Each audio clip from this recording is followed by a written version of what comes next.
Сондай-ақ Қазақстан мұсылмандары діни басқармасының онлайн құрбандық шалу рәсімін іске қосқанына биыл 3-ші жыл. Азаматтар төлем барысында хабарламаға тапсырыс нөмірі мен аты жөнін жазуы керек.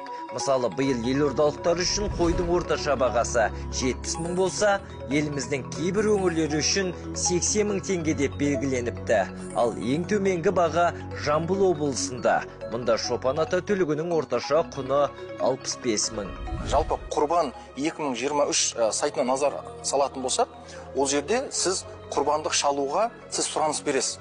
Және де оны тағы да ол жердегі бір керекті мағлұматтардың бірі құрбандық етіне сұраныс берушілер.